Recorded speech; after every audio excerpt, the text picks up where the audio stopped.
on the knife, so be careful. You know that in Russian philosophy, you're not supposed to eat up on a knife, otherwise you'll be rude. Okay, tell me your favorite color. Periwinkle and lavender. And your favorite season? Summer. Food group? Working. All of it except seafood.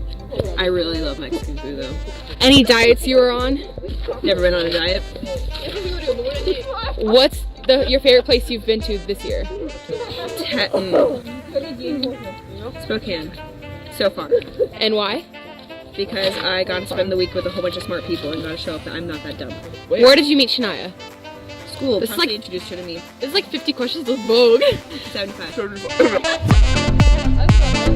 this is like a little time